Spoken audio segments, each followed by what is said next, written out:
Hi, this is Katie Shell. I'm an intuitive healer and spiritual counselor. I work with several modalities, including aromatherapy, astrology, and embodied movement. Um, a big part of what I do is bringing the messages of the divine feminine, bringing out the messages of Gaia herself, of the goddess, because the planet that we walk on, our bodies, and I talk about this a lot, is that our spirits, our souls exist over many lifetimes, but in many different ways. But our bodies exist only here and now. And our bodies are gifts from from the goddess, from Gaia. And so by tuning in to the faces of the goddess, the faces of the divine feminine that have walked on this earth, we are able to better understand our own mission, our own purpose, and our own and how to do it, how to be human, which is a challenge for all of us sometimes.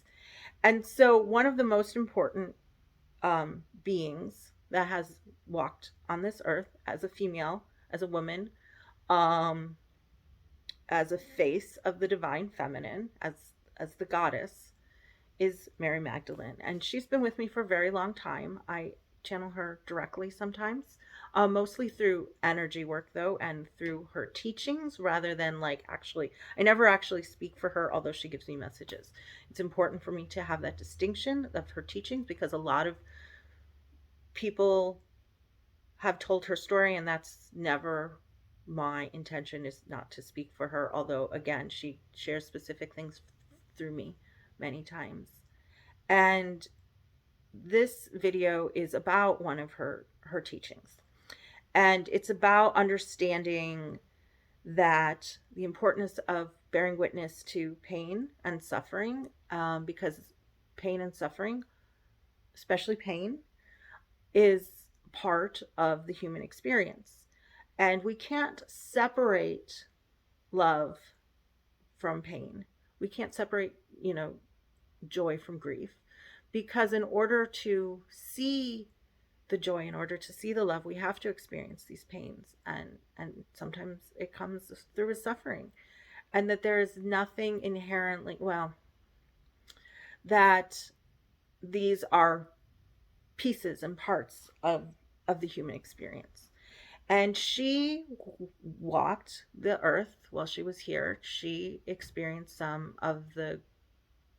witnessed some of the greatest pains a person can experience. And how does she do that? How does she do that with compassion and without losing herself entirely? How does she witness this, her loved one? Because I'm not going to get into the details of that part of the story in this, other than they were two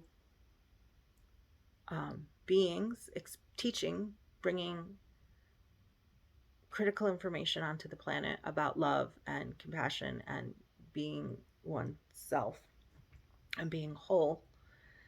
And they were working together, Yeshua and Mary Magdalene, and she had her own set of things that she needed to do, and he had his own set of things he needed to do, but they were doing it in many ways together, and that's how we know her, is through his story. Um, but it's their story, and she was able to witness this. The men disciples weren't at the crucifixion. That's one of those things that we hear in the biblical stories. I'm not going to debate, as I've said many times, I'm not debating versions of the story. That's not what I'm here to do. You can look at it as mythology, you can look at it as versions of stories. I use the parts that are important to the story, to the message, to the lesson, to the teaching that I'm trying to convey. And so the disciples who were not there to witness, it was his mother Mary, and Mary Magdalene were there when he, in his dying breath, because it was important for them for to be witnessed. And in order to do that, she had to be really clear in who she was. I haven't talked about this much with anybody, but it was a piece of information I got a while ago. that she wasn't at the Last Supper. And I've talked about that with a lot of in different scenarios and different discussions with people, and why she, and one of the stories is that, well, of course she was there.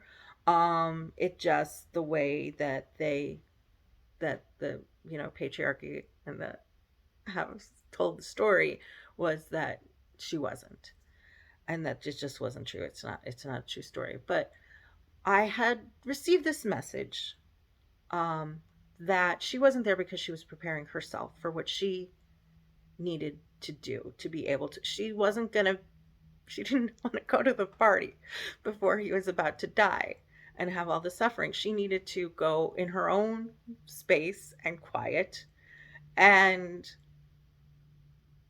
understand who she was. So when she witnessed his suffering, witnessed this pain, this unbearable pain, she could she could be there without taking it on for herself.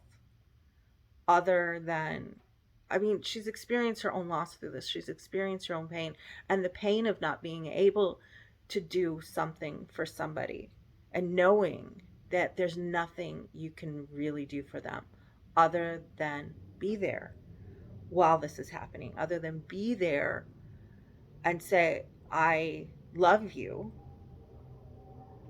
no matter what you're going through. I love you enough that I can sit here and watch that and be there for you, and not take it on, and not absorb it, and not become absorbed by it, not become lost in it, because she had her own work to do. We are all sacred sovereign beings, and my sovereignty and your sovereignty, like when I'm working with clients, I a lot of times people will have stories to tell, and it's just knowing that the stories were real, and that these were experiences, and they were not pleasant experiences. But when we but then we see that we are still loved, and we're still worthy of love, no matter how poorly we're treated or how much suffering there is in the world. There is still an infinite amount of love, and to come back to that infinite amount of love, we have to be so secure in who we are. We have to be rooted and grounded in this experience of Mother Earth, because the experience of Mother Earth includes some painful, terrible things that we experience through these bodies, but we wouldn't be able to experience them without a body. We wouldn't be able to experience them without the physicality of it. So again, coming back to how she's able to do it is because she recognizes her sovereignty, not because she's so blindly in love that she will do anything for a person. It's because she recognizes her sovereignty, and she recognizes that by maintaining her clarity with that, she is able to be there when this happens and not be consumed by it. And we all see that. And then we all got to witness that.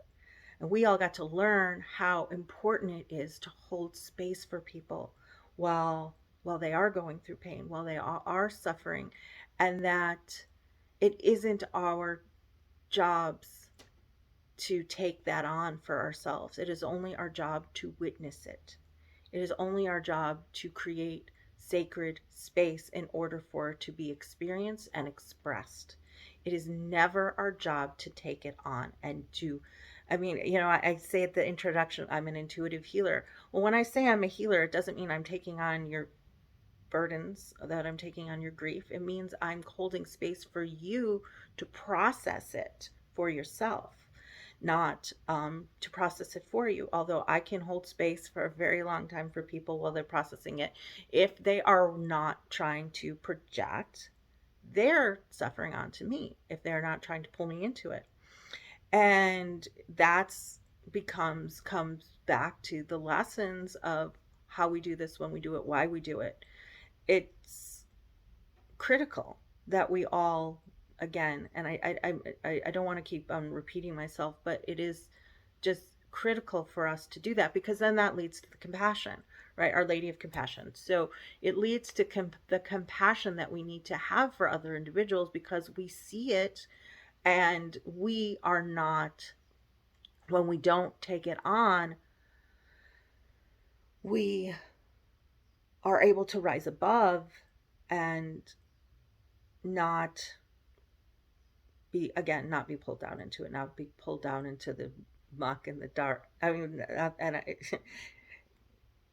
not that we wouldn't be willing to walk through the muck and the dirt and the fiery pits of hell in order to help somebody, to witness what I would do that in a heartbeat. If people are wanting to be witnessed while they do that, or needing to be witnessed while they do it, because I know my way out.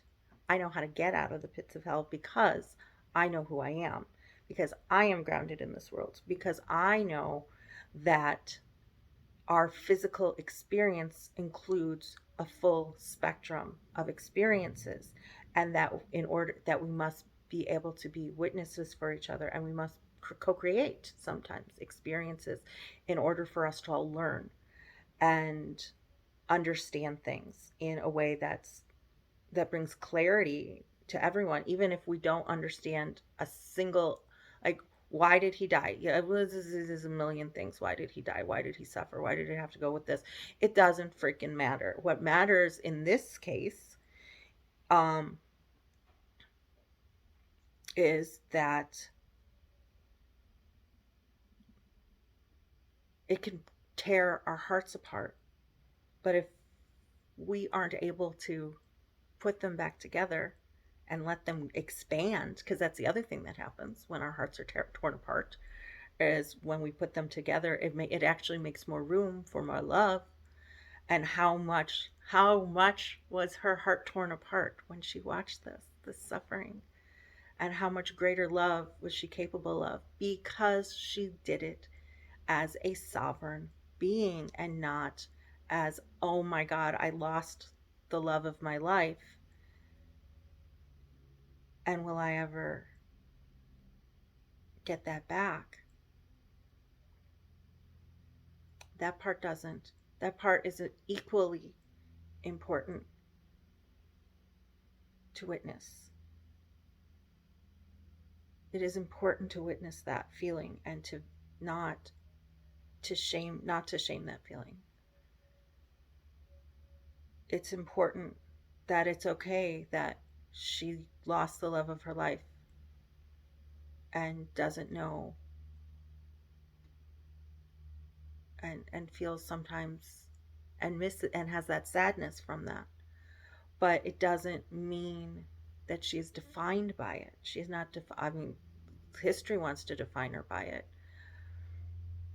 but she is not defined by it, because she moves on, and she be with that love in her heart, with that amazing compa- that amazing love. She is able to have compassion for all of the things that all of us humans go through in different ways and in different capacities, including this great loss, and including witnessing great suffering. And so just staying focused, always coming back to yourself, always coming back to creating time and space to be aware of who you are, and then you can go back and be there for the other people. But you have to take care of yourself. Otherwise, you won't be able to be there for other people, because then you get lost in the sadness or the grief or the pain. And again, you're not doing anybody any good, like I've said a few times recently. Thank you for joining me. Let me know your experiences. Have a great day.